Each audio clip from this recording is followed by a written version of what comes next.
My name is Nicola de Blasio, and today it is for me a true pleasure to introduce you to a friend and a colleague, Ernesto Ciorra, who will talk about innovation and the sustainable energy transition, focusing on the role of the private sector. Ernesto graduated in business economics from Bocconi University, Milan, magna cum laude, and after many years of consultancy, he joined Enel, which at the time was the electricity company of Italy, in October 2014 as a Chief Innovability Officer. By the way, I just realized yesterday in a aha moment that innovability is the junction of innovation and sustainability. So Enel today is an Italian multinational producer and distributor of electricity and gas, and in his role as Chief Innovability Officer, Ernesto drives Enel efforts to accelerate the transition of the company to a sustainable business model. Ernesto is also the founder of Arce and Inventio, a consulting firm focused on innovation and creativity, which supported companies such as Nokia, Telecom Italia, Vodafone, ENI, Cà France, American Express, and so on. He's a lecturer in innovation management and has authored 3 collections of verses in Italian and a popular theatrical play. So as of for today, we will start with the next remark and presentation, and we'll follow with the Q&A. Ernesto, thank you again for taking the time to come. Thanks, Nicola. Ciao, hello everybody. We are not only Italian, we're actually in more than 40 countries, and we are the largest producer of renewables in the world. And we have more than 150 plants in the United States. We are the leader for innovative service in the energy industry, like demo response in the United States. And I was at the Gillette Stadium 2 days ago because we powered the Gillette Stadium with renewables, and many other customers like Google and Amazon in the United States. But is more exciting. And so we are going to talk about the war between the Sith and the Jedi, because we don't consider having any competitor among the producers of renewables. They are all Jedis. We consider that we have just enemies among the Sith.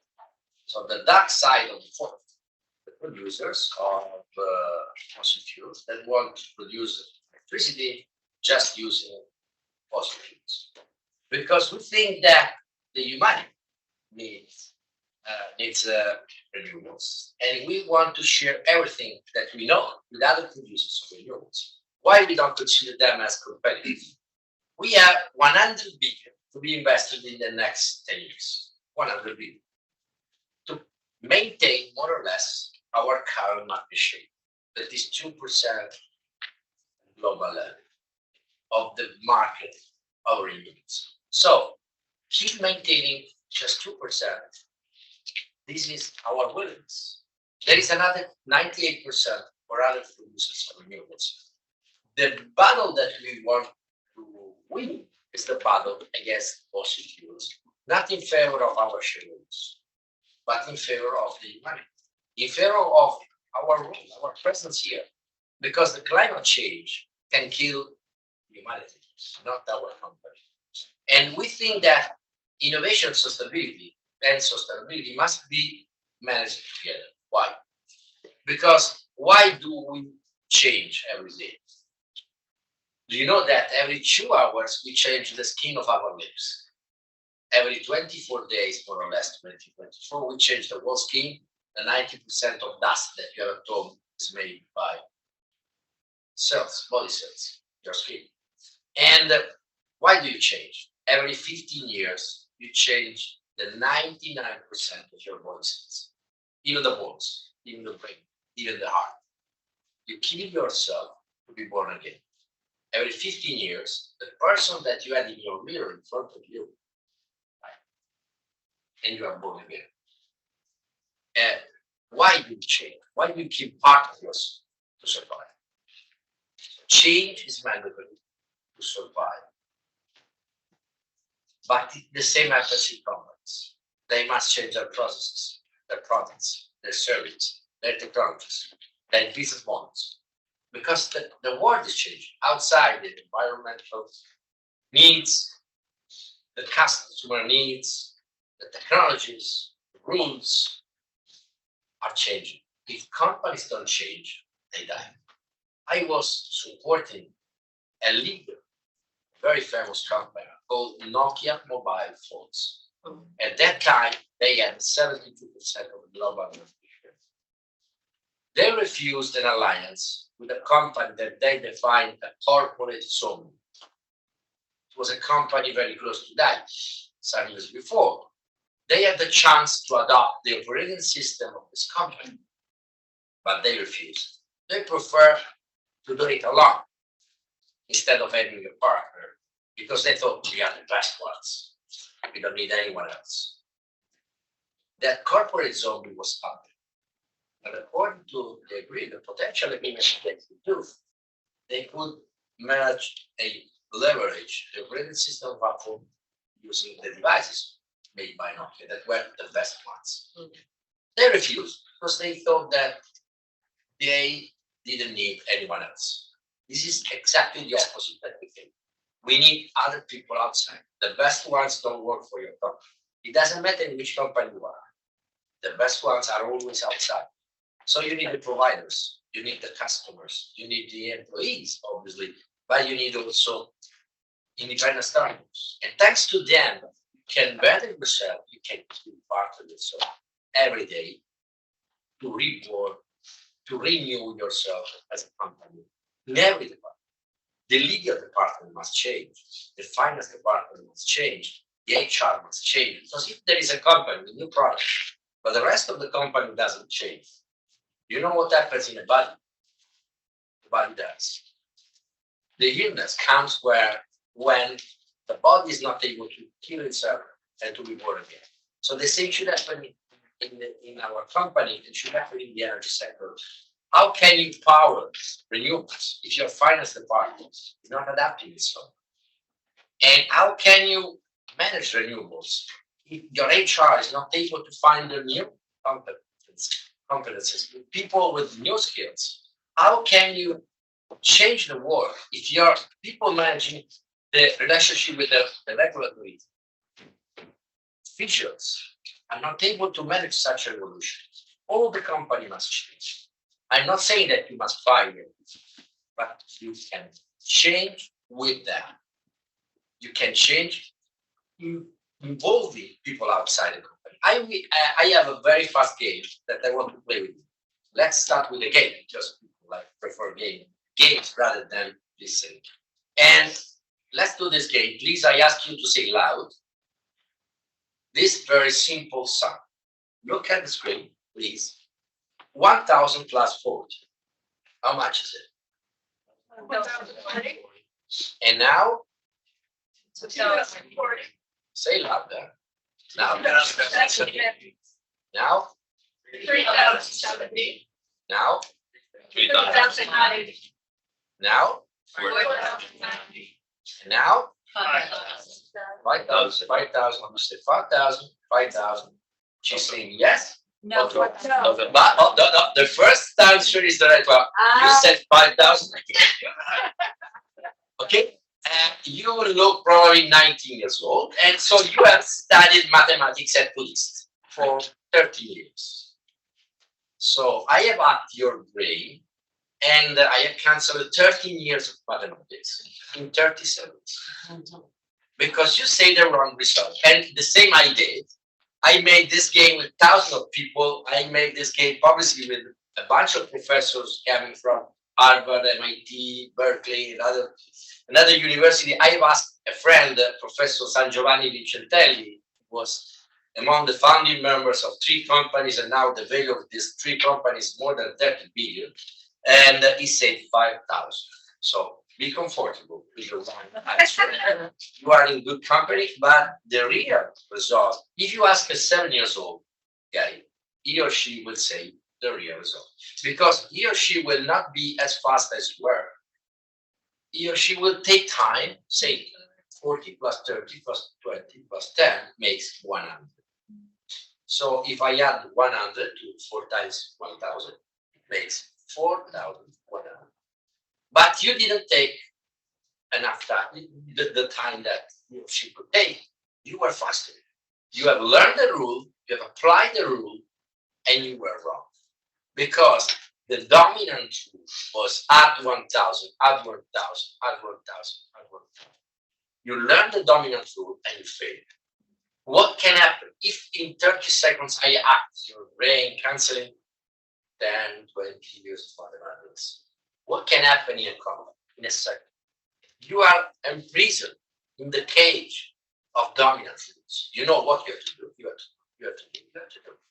And you know what you have not to do, you have not to do, you have not to do, you have not to do, till someone from another sector is ignorant about yourself. He doesn't know anything, or she doesn't know anything about your dominant rules. He or she can come in your sector, disrupting the sector, and canceling your dominant rules. This is exactly what happens. So the best people, the gurus, the experts are great to manage the company, but they are a problem when you have to change the company. That's why you need people from outside. They don't know your rules. They can say a lot of stupid things. They can say a lot of stupid ideas. They are great. That's why I call myself the Chief Ignorant Officer. Because if you are ignorant enough to admit that you need people outside, that you need to look for other truths, that is not just a truth. You must be humble, admitting that there can always be another view, another strategy, another option, another truth. And if you are humble enough to admit this, you can even look at strange ideas, not saying these are just beep, but these are opportunities. And it's very difficult to match. This is my most difficult task to manage, to match the experts. They are great. They have PhDs, they are PhDs, they know stuff, they know all the technologies, with people proposing strange ideas. Because in some cases, these people are wrong, but in many other cases, they propose a different perspective. The dominant rules kill your creativity. The dominant rules kill your opportunity to make the difference. So we need them both. Be careful with the disruptions. I was consultant of a giant companies, Nokia mobile phones, working in Finland with them. They refused to adopt the solutions coming from a provider. BlackBerry was a provider of Nokia, and BlackBerry launched the BlackBerry and has stolen part of the market. The same happened with Nokia and Apple. I was saying before this story, the same happened more or less with the Mercedes, was one of the founders of Tesla. And Tesla value today is amazing. And you know that NASA and SpaceX, what is happening? So, and what is happening with Best Buy and Amazon? So many cases, killing the dominant rule is useful. And I was saying before that every 2 hours you change the skin of your lips, 20 days, 24. For your whole body skin, 4 years you change your liver, and in 15 years you change the 99% of your body cell. This is an advertising for it. You can find this. Please stay tuned at the Uffizi Museum in Florence. It's magnificent, and we need to change. If we don't change, we die. This is exactly why we need innovability people in every department, in every function, in every business line. We have them at top level. They are under me and under the global head of that area, that function. And involving this kind of people, we can innovate in finance. We can adopt AI systems in the legal department, deciding if we have to give up or we have to go on some litigations. We can adopt AI to select and to find people on LinkedIn. And moreover, everything can be changed. Everything. We are like the blob. The blob carries oxygen and expels CO2. We are always combating against CO2. But innovation oxygenates every part of the company that can be killed and disrupted. We have a global ecosystem with more than 500,000 people. our providers are part of our system, our suppliers, the startups. And I can share with you some figures. We have analyzed more than 25,000 opportunities coming to us to disrupt ourselves in the last 6 years. We have adopted more than 650 collaborations, among them 545 with startups. From these collaborations, we have activated more than 1,200 projects, because with a company, with a startup, we can have 2 or 3 of these big projects. And we have scaled up more than 300 at global level, creating a generated value for each euro that we have spent on innovation and on the scale up of the innovation. We have created 4 euros. So we have a 4 per generated value, and the cumulative benefit is very close to $3 billion that we have created, incremental value. And this is just not considering the spin out that we had of companies, because we have literally invented new business models, spinning out them. And just on one company that we spin out, Enel S.p.A, coming from an idea. We could use the same poles, the same pipelines that we use to provide electricity, providing fiber optic access. Just from this, we have achieved 1.1 billion of capital gain in 5 years, creating from nothing, from scratch, a unicorn with a value of more or less 10 billion in 5 years. And we have spun out another company called Expertise, leveraging our knowledge on innovation in the grids. And we had this idea to spin it out 1 year ago.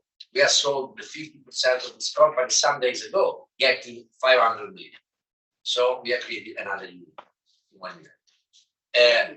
These figures are not in this evaluation. So these are just the incremental benefits coming from incremental innovation.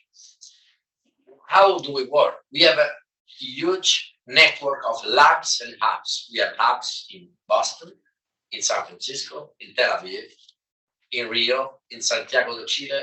We have another hub in Madrid, and we have digital hubs in Paris, London, Northern Europe, Australia, and we have labs. The labs are places where we work with startups, we work with providers, and we test technologies. We have labs in Colombia, we have labs in the United States, in California, and we have labs in Italy, we have 3 labs in Israel.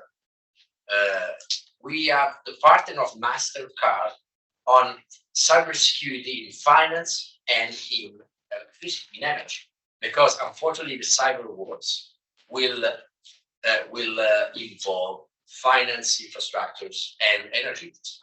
You have seen after the invasion of Russia in Ukraine, energy infrastructures and finance infrastructure have been attacked by hackers from Russia and from Ukraine, attacking from the both sides. That's why we have a lab also in Israel, and I couldn't believe that we could win public tender launched by the Israel Innovation Authority, asking companies from all around the world, because in Israel there are public funds to be assigned to companies, and companies arrive from many countries. We were fighting to get this tender against companies from US, from Northern Europe, and from other countries, and we won. Our VCs network, the network of venture capital funds, we have more than 100 venture capital funds in our network with more than 150 billion of assets under management. When we work with a startup, we have it to scale up, and it's plenty of real cases of companies coming to us with 0 revenues and getting out from a couple of years with an evaluation of 1 billion. So we created many unicorns that are not companies owned by us, but companies that are working with us, because we have a lot of plans, a lot of grids where we can test solutions and when we can scale them up. And we have bought just 3 companies, a couple from the United States. One was 10, another was Motorworks, another one is 3 kind of not. And now we are the leader in the United States for demo response, and we are the leader for the bestseller solution to recharge your electric car at home. is the best seller on Amazon. If you check the system, the solution is powered by Enel S.p.A, and on Amazon is the best seller for Wallbox. We have also a digital door that is open for everybody. You can check what are our strategic priorities and strategic challenges, because every manager can can share the challenge that he or she has. And we have launched more than 200 challenges. We have active user community of 46,000 people from more than 110 countries, but the whole community involved, thanks to our partners, Innocenti, Wacosmo, and the other ones, more than 500,000. And this is a powerful tool. It's a digital door. Everyone can check our strategic challenges, and everyone can provide us with solutions and can get reward in terms of money, 20,000, 30,000, 40,000 euros or dollars that you can get if you provide us with solutions that we adopt. And when I joined Enel, there were some top managers saying, cannot share our strategic challenges. They are part of the strategy. They must be kept secret. And I say, hey, if you want to meet a lady and you never talk to a lady, how can you have a date? It's impossible.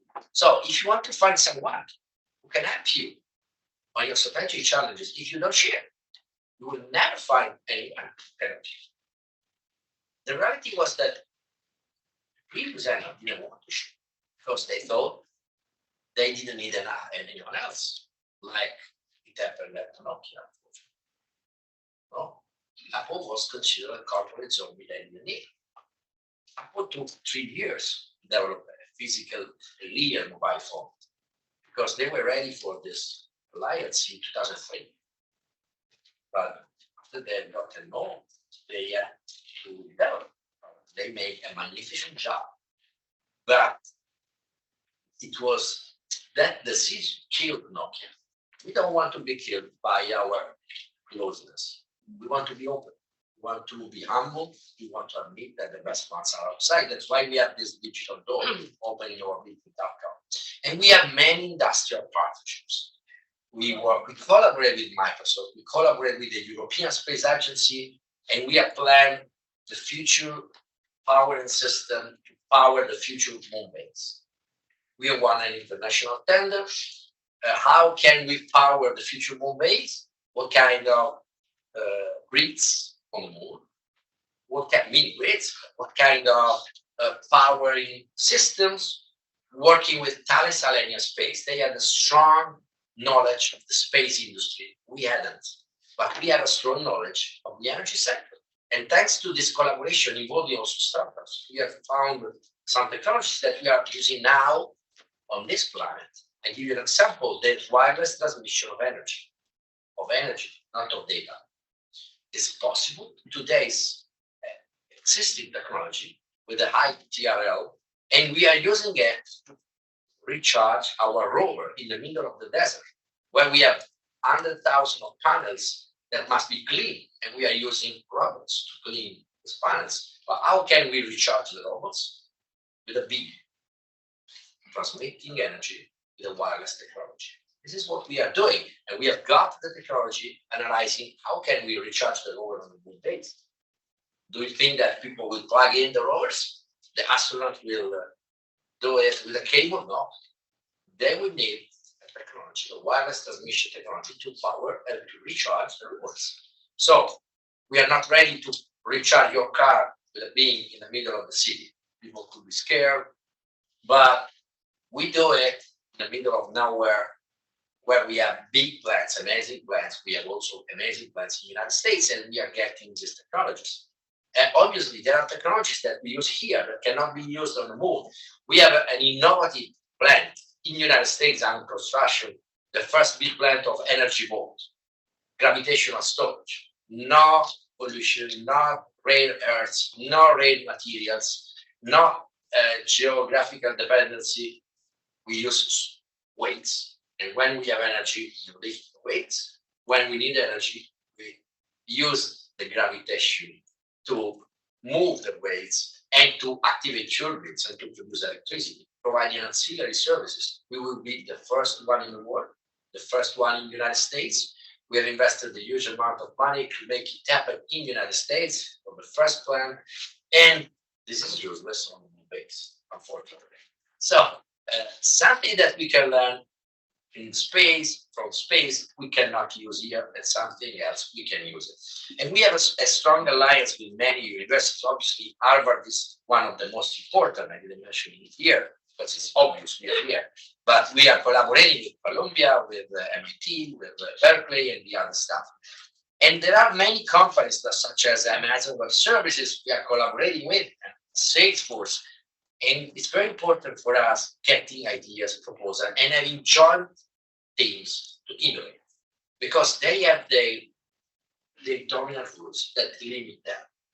We have ours. But if we can not limit ourselves with each dominant rules, but making us free, widening our perspectives, widening our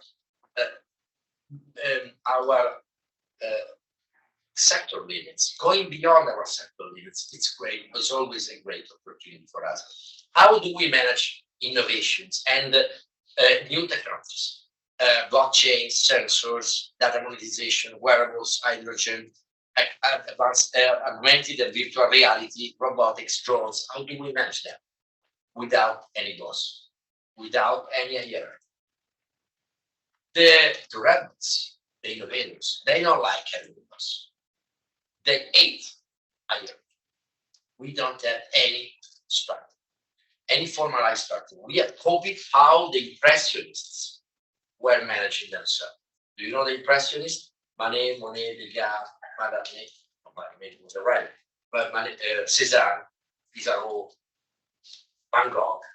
Who do you have a formal hierarchical structure? I mean, Van Gogh here, Monet, Manet, Degas, was impossible. Or the Sturm und Drang poet, or the Lake District poets, Byron, Coleridge, Keats. Who was the boss?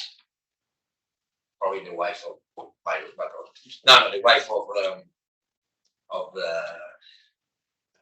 name, okay, the Shelley, the one who wrote Frankenstein. You know, Frankenstein has been written by Mary Shelley.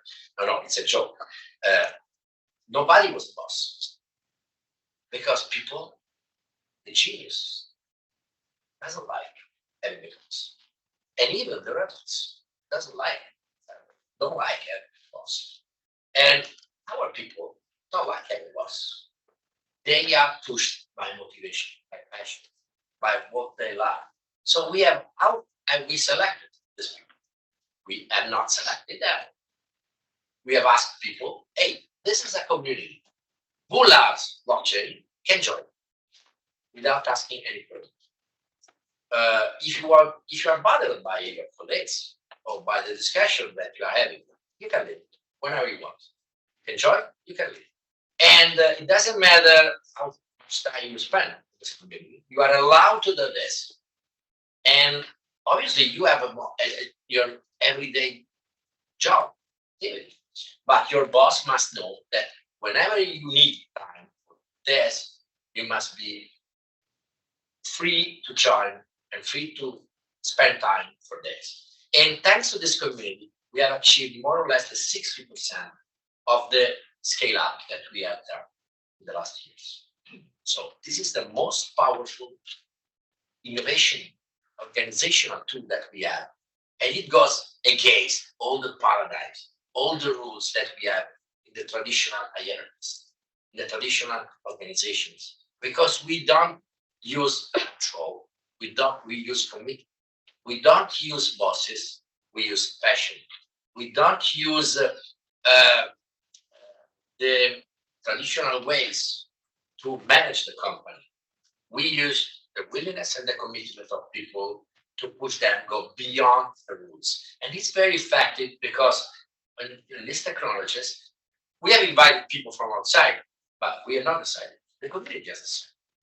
They propose use cases directly to me and to the global head of the area in which the use case can be implemented. And they obtain the budget, we test. And if we are successful, we scale up. There is a voluntary adhesion and it's group-wide. We have people from Colombia, from India, from South Africa, from Australia, from the United States, from Italy, and they work together, having in common the same passion, without any rules. And this is a picture where the person on the left is the president of the Italian state, and his name is Mattarella. And the two people here in the center are more or less the equivalent of Steve Jobs and Wozniak at Apple. The person at the right side is the equivalent of Wozniak. He's a tech nerd, he's a great genius of cybersecurity. And the person at the center is not a tech expert, but he's a genius of marketing, and he has the right vision. They are the founders of Nozomi Networks. They came to me with zero revenues, and they shared with me their vision about cybersecurity. I said, if you are able to implement 1/3 of what you say, you will be bigger. They were laughing in front of me because they told me that they had the first son some weeks before, both different sons, and they were worried because they were starting this new code, having many concern about the future. I say, let's work together. We will test your solution in one hydroelectric plant. After we tested in many hydroelectric plants, after we wanted to scale them up, all our grids, millions of kilometers of grids, and the largest network of digitalized grids, electric grids in the world. Obviously, the largest network is in China, but the largest digitalized grid probably is ours. And they needed money. So we introduced them to some venture capital funds from Switzerland and after from the United States. They were in the United States looking for money, and they took 1 week. They reserved 1 week to raise money. After half a day, they found the money. So they called me, hey, we booked 1 week in San Francisco, but after half a day, we achieved the result. What can we do? Do we go back? I say, no. You must find your flats, your apartments. You will live there, I'm sure. They will ask you, you need to scale up your company. Now they are active in 42 countries. It happened in 2015. And in 2019, the president of Italy went to San Francisco. He wanted to meet them. At that time, so after 4 years, they had a unicorn, and they were serving also the Pentagon, providing cybersecurity also to the Pentagon, the US Army, and many companies from 42 different countries. And when they asked, the president asked them, how was it possible? They say it was due to them, because they helped us being the first customer, the first partner. They found the venture capital funds that helped us, and they asked, who helped you? I was shy because I asked them to say that it was the CEO, because this is the reality. I always quote, no CEO, no partner. If you're not your CEO supporting what you do, you could be Steve Jobs plus Bill Gates, you don't do anything. In fact, Bill Gates and Steve Jobs were the CEOs. But if you're not the support of the CEO, you can't do anything. Remember, even Steve Jobs, without the support of his CEO, he was fired. So he had in mind to implement Macintosh many years before. He couldn't. No CEO, no partner. But they said, obviously, the CEO. And they said also Ernesto Ciorra, that is me. So Mattarella, president, was asking, where is Ernesto Ciorra? I appear. And he said, oh, you are Ernesto Ciorra. And he was indicating to me, because at the center there is our CEO, and at the right is the president, and I was there. There is also the US flag, as you see. And this is a Korea story. I can share with you another story. This person lives on a wheelchair. He's a startup. He's creating a wheelchair that is able to move people on a wheelchair from different surfaces, from the back, from the car, from the sofa to the wheelchair, and the opposite. But unfortunately, this wheelchair is consume a lot of energy. So he needs recharge his wheelchair. How can we do? He asked me to provide the way to use public charging station to recharge a wheelchair. And there wasn't the chance. There wasn't the product. We were listening to him, invited him in our garage. You can see Lorenzo Rambaldi, head of innovation of Enel S.p.A, working with him and other people on a wheelchair, developing a new device that makes possible what was impossible in the past, to use a public infrastructure to charge electric car, to recharge a wheelchair. And we have won the prize. We have been awarded at the CES, the Consumer Electronics Show, for the most inclusive and sustainable product in the world. And you know that at the Consumer Electronics Show in Las Vegas, there are all the most important the producer of consumer electronics. We have been awarded because it's a way to be sustainable. It's a way to make business. And now we are winning all the tenders, many tenders, launched by municipalities when they want to provide infrastructures to recharge electric cars in their area, because we are able to provide not only the infrastructure to charge electric cars, but also the devices to recharge electric wheelchairs. So it was something to be more inclusive. It was something to be more sustainable in a societal way. But it's what is sustainable on the social side is sustainable also on the business side. We have decided not to invest in fossil fuel plants because we wanted to be sustainable on the environmental side. But this is a huge opportunity to be sustainable also on the business side. If every company adopt an SDG, a sustainable development goal, that is a problem for the environment. This company can have a great chance to achieve amazing results on the financial side. Because there is not, this is another concrete example. I had COVID. I passed COVID on October 2020. I understood that we needed something to monitor patients, keeping them at home. The 40% of patients who kept at home instead of having them at the hospital. But we needed a platform. So we launched our e-health business, and we kept a lot of people at home instead of having them at the hospital, leveraging on the need, the societal need of this kind of solution. Where there is a problem, there is an opportunity. Where there is a social need, there is an opportunity to make something that is important for the society and that makes rich the ones that fill this gap.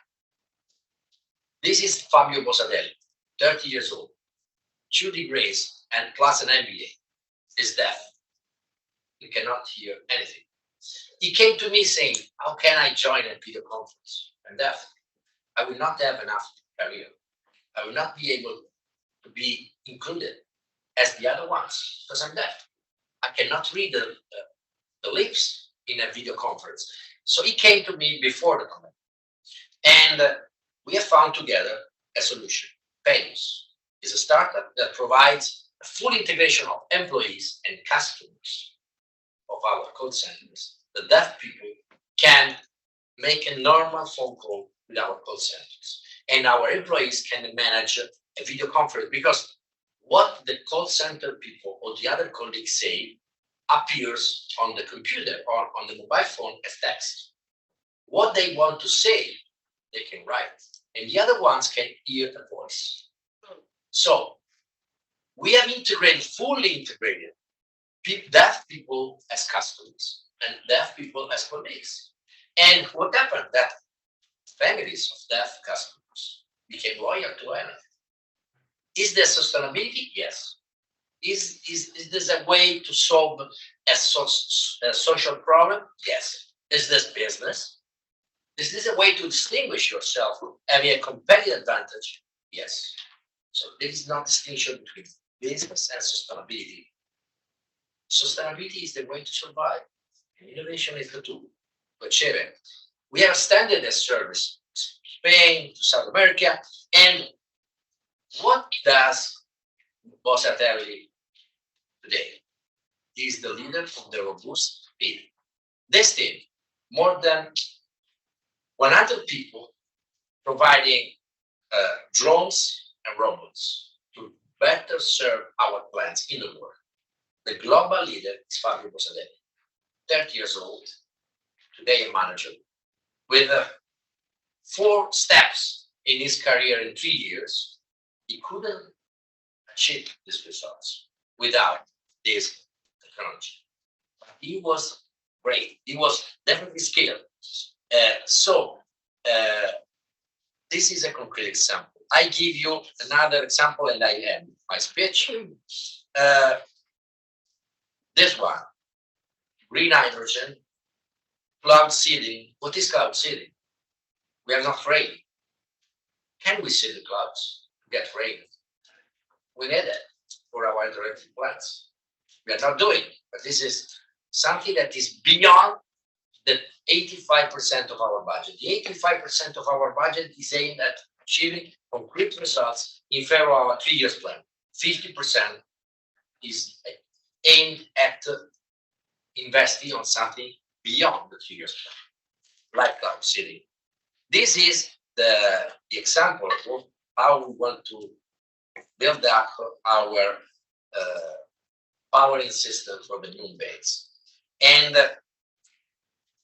I give you the last example. Is it possible to build an hybrid plant combining geothermal, concentrated solar, and photovoltaic, increasing total efficiency? We asked MIT. MIT said no, and explained why.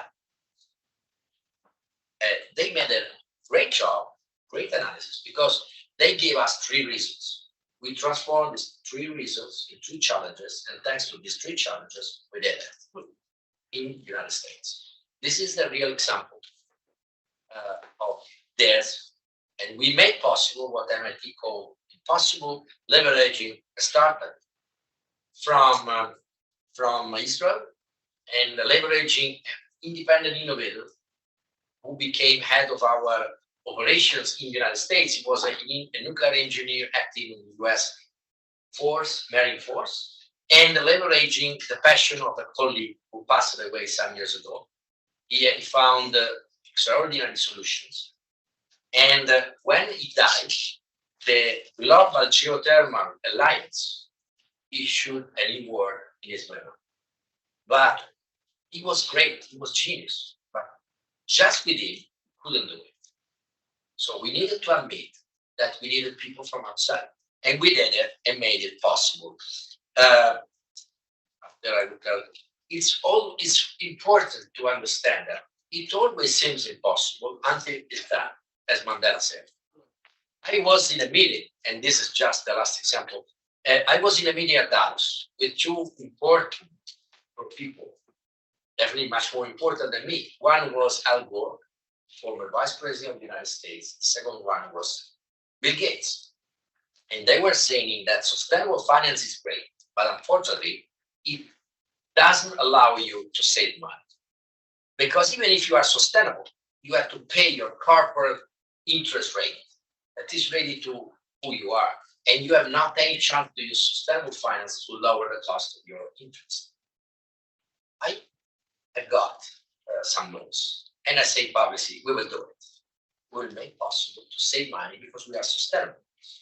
We were working on it on 2019. On September 2019, we have issued the first SDG-linked bond. It's an innovation that we piloted around the world. We issued this bond, raising more than 2 billion in the United States. After we have raised other billion, and today we have raised more than 27 billion with this SDG-linked bonds, saving 25 base points and achieving what Bill Gates and Al Gore said it was impossible, and we did. And Forbes has written an article on us asking how could it be possible that an Italian firm from the energy sector could disrupt the finance, sustainable finance at global level. We did. Because we had people working on innovability, also in the finance department. People with the perspective to be more sustainable and to be more innovative. But thanks to these people, we have invented something that has become a new asset class at global level. The value of this asset class is more or less 200 billion. We have been copied by Tesco and many other companies, Chanel and many other companies, demonstrating that if you are sustainable, you must be considered less risky. And if you are less risky, you must pay less interest rate. This is just another example of making possible what seemed impossible. So don't be discouraged if people tell you that it's impossible to do what you're doing. Because with the passion, the willingness, the commitment, involve the other people, remaining humble and admitting that there are other people better than you, and involving them, you can transform. You can make possible what other people say to you that is possible. Thanks.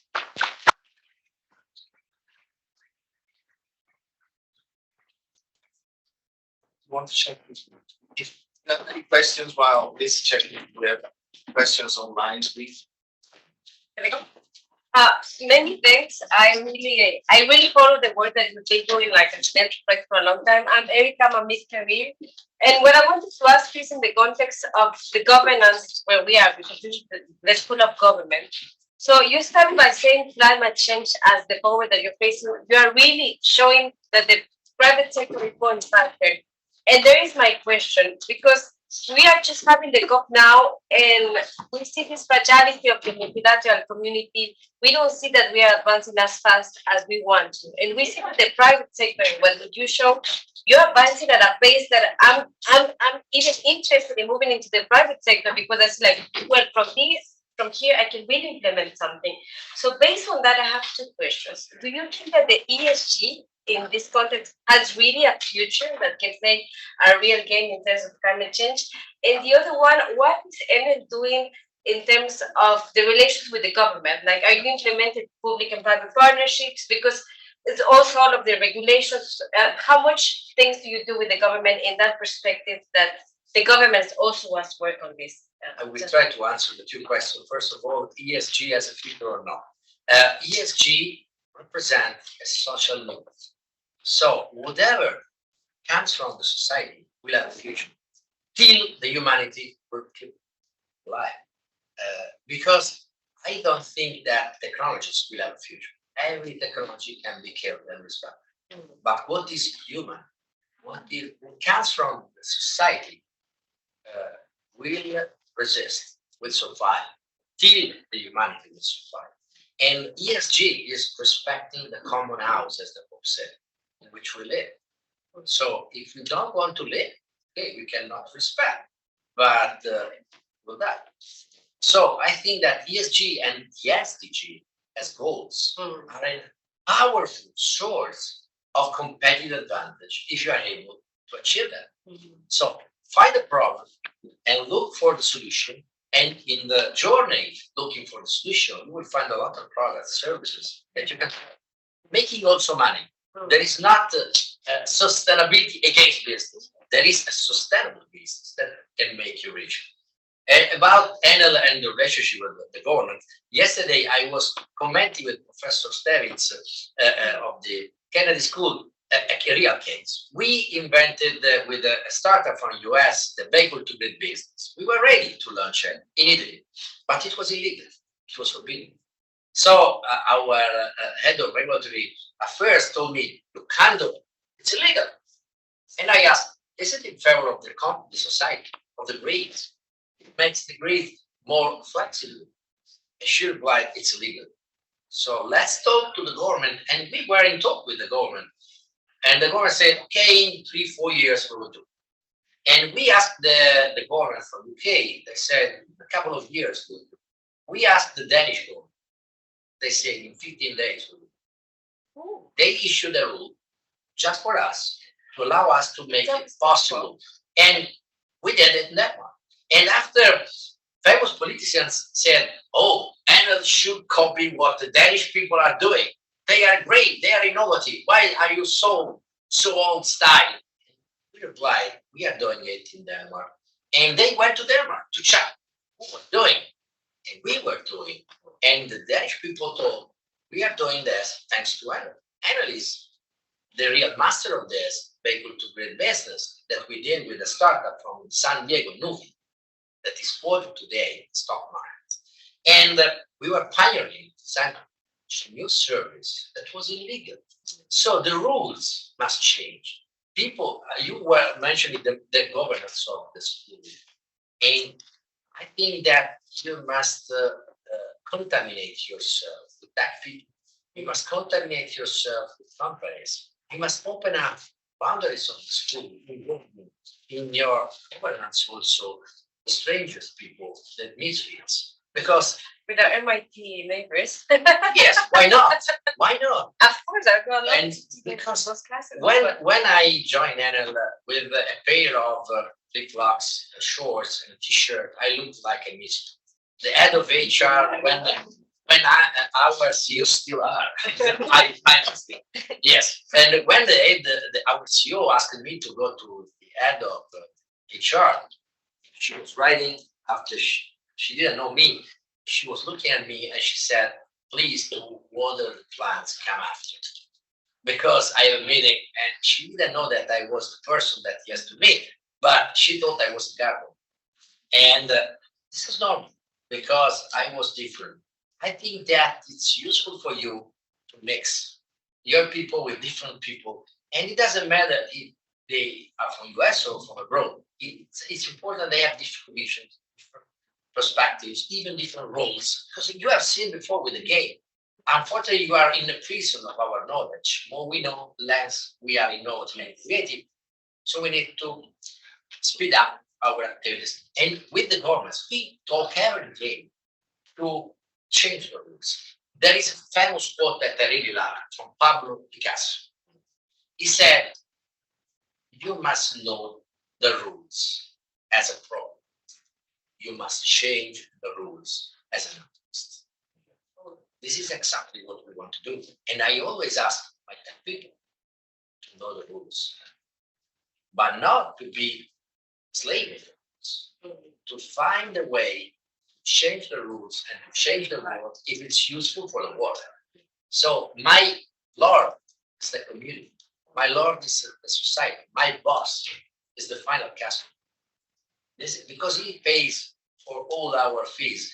And if you don't create something that is useful for the community, the rules will block you. But if you create something that is in favor of the community, the rules will change. So never use the rules just to say we can't do it. No, we must do it if it's useful for the community. Do we have time? I think we do have to end it. There's another event coming in. So I have a quick question. Sorry, guys. Did you water the plants? No, after I gave her a plant as a gift. So quickly and see if as soon as they kick it out, can we get all the questions together? Yeah, just a quick question. What, in your view, differentiates the companies that are more eager to change? What are the most important factors? Certainly, I'm curious if you had to balance, is it a matter of leadership, sort of vision? Is it a matter of the corporate culture? Is it a matter of the regulatory environment? I think that Okay, let's go with this. Great. Yeah, thank you for interesting presentation. I have two questions. First, I saw you mentioned about the social dimension of the sustainability, inclusive development, or how do they link to this elevation, poverty, or equal transition. So would you please explain more details about this development plan of this your product? And second question, I think, so this private sector, this development for this social environmental sustainability details. I saw that you outline very good as the details investment. And I'm wondering, so this private investment for this decarbonization, transition, sustainable development, how do you mobilize these financial resources, these private financial resources? Thank you so much. And you would like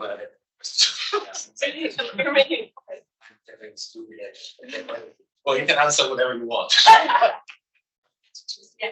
My question is how do you mobilize financial negotiate with the stakeholders internally to get a support to whatever. I can start answering. First of all, very fast.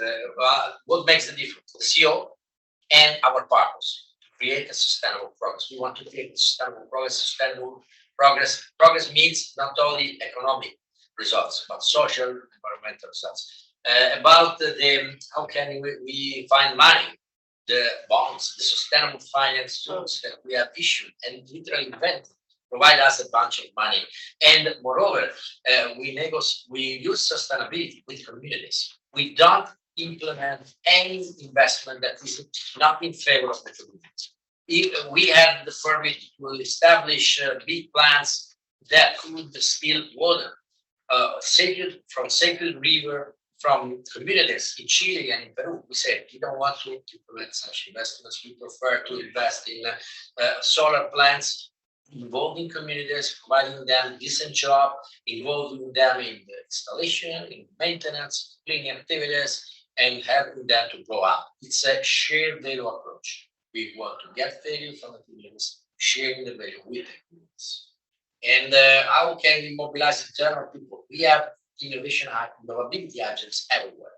And we have innovability people at the top of the structure in every function, every department. So everywhere there are people and they work in favor of the business people, helping them to achieve their results, to achieve their MBOs, to achieve their metrics and figures. Engineers don't trust me. Engineers trust metrics and KPIs. If you're able to improve the KPIs, they follow you. This is exactly what that is. The truth is that without Ernesto and Francesco, the CEO, all this would not have happened. The CEO, not me. Okay. Yes. If we do something good, it's merited. Excellent thought. Of course, it's true. I think. So you mean that Wait. I actually have a very direct career-related question. Obviously, in a school of public administration, for example, I work at the world on e-mobility, so familiar with Enel or sitting next to a doctor, and she's like, how do you integrate people like us, for example, to work for your company, or how would you advise potential career transitions into the private sector when it comes to this kind of field? People like you are fundamental because if you don't change the rules, if you don't work with the governments, we cannot achieve anything. But more than 50% of our revenues come from grids. And grids are paid according to the rules, the existing rules that exist in every market. So your role is even more important than the role of the tech people. Because tech people can invent something that is useful for the citizens. But if it's not approved in the rules, it's not rewarded, it's not paid, we can't do. So you are a fundamental enabler of change. It's okay. I think it's the easy question. How do you manage frustration? Because I guess. No, okay. We have many people that consider themselves frustrated because they were working. I give an example on nuclear plants. We have said, no, we don't need any nuclear plant more. But people are great. If you involve them in amazing activities, they love it. And they love them. And we want to lever on their passion, their willingness, transforming the negative sense of frustration that is common for cities in the joy and the passion of work that is common for today. So we want to share our partners. Hey, we are here not to make money. We are here to create a sustainable progress. And if you create a sustainable progress, then you make money.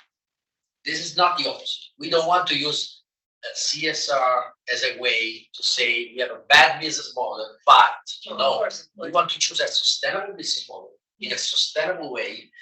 I'll give you an example. When the pandemic started in Italy, after 1 week, we had all people who could stay in smart working in the first people after business. And they appreciated their performance increased instead of being reduced. And they were not frustrated. They were frustrated after a couple of years before we kept them at home because they wanted to meet people.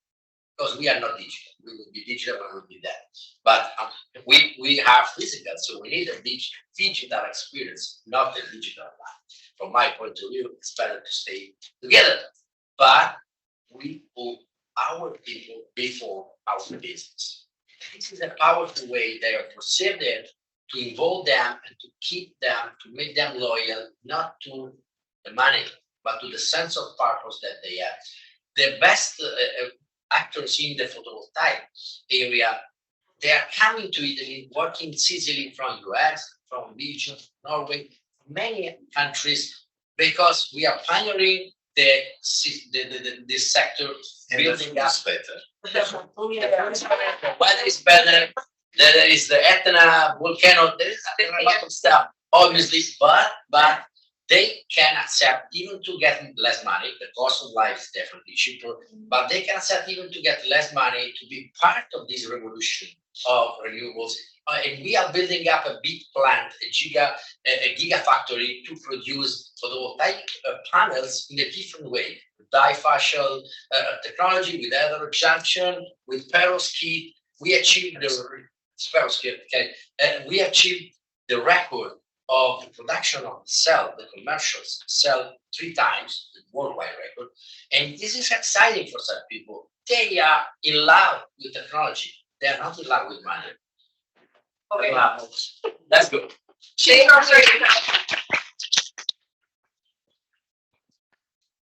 Thank you very much.